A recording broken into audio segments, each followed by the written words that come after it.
आदरणीय, एक बात बताइए, कहते हैं कि अज्ञानता का अंधकार कितना भी गहरा क्यों ना हो, जब ज्ञान की एक किरण फूटती है तो वो अंधकार मिट जाता है।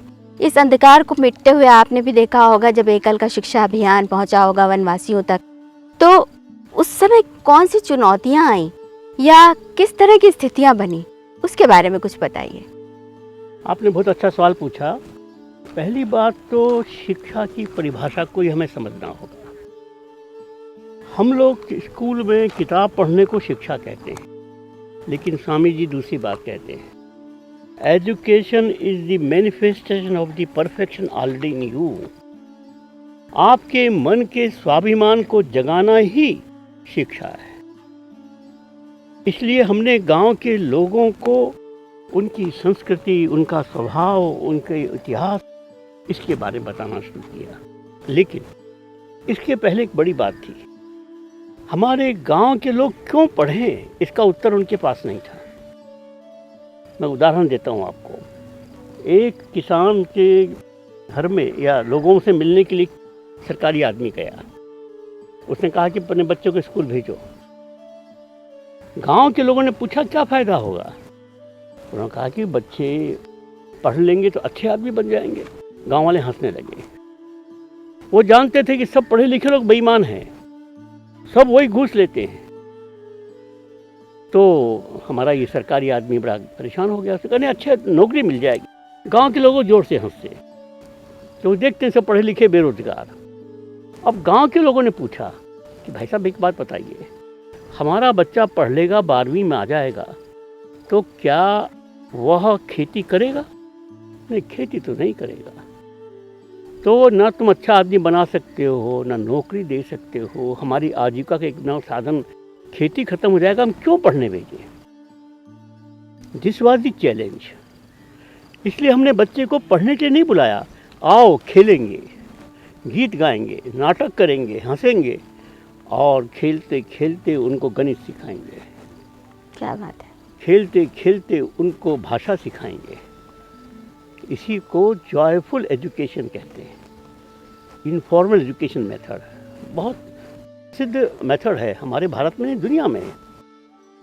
बच्चा पढ़ने आया, लेकिन केवल पढ़ा नहीं, पढ़ने के साथ साथ सबसे पहला काम ये हुआ कि हमने आचार्य को पैर छूना सिखाया। आचार्य के पैर छुआओ। अब घर में जाकर माता पिता के पैर छुओ। माता का पैर छूता था, पिता का पैर नहीं छूता। क्यों? तुम शराब पीते हो। अब पिता अपने पैर छुआने के लिए शराब छोड़ता है। क्या बात है। बिल्कुल, परिवर्तन की एक कड़ी श्रृंखला शुरू हो गई।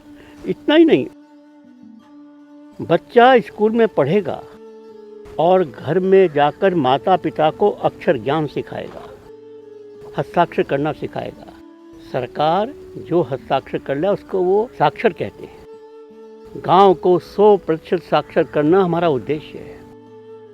इतना ही नहीं तो वो बच्चा अपने माता पिता को समाज के, गांव की उन्नति के लिए समय देने की प्रेरणा भी देगा। कि इस बच्चे के माता पिता 50-60, उन्हीं को हम आरोग्य सिखा रहे हैं, उनको हम खेती सिखा रहे हैं, उनको हम सरकारी योजना सिखा रहे हैं, उनको सत्संग सिखा रहे हैं। पूरे गांव का परिवर्तन।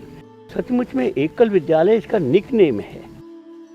जैसे कोई बच्चा पैदा होता है, माँ का नाम रख देते हैं, वास्तव नाम है ग्राम शिक्षा मंदिर।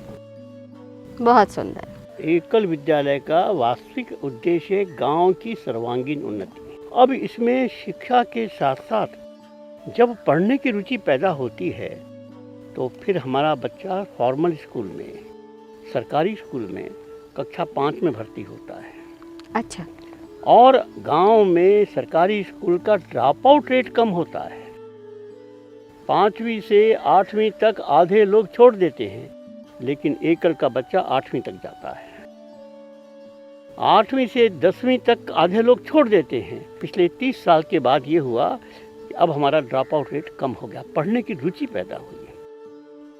ये पढ़ने की रुचि पैदा करना, क्योंकि गांव वालों को ये समझाना कि तुम्हारी पढ़ाई लिखाई से क्या होगा, हमने उनका विश्वास जीता, वो पढ़ा। इस प्रकार शिक्षा के द्वारा जब हमने काम शुरू किया तो 78% निरक्षरता थी हमारे उस क्षेत्र में आज वो घटकर 52% हो गई है। क्या बात है।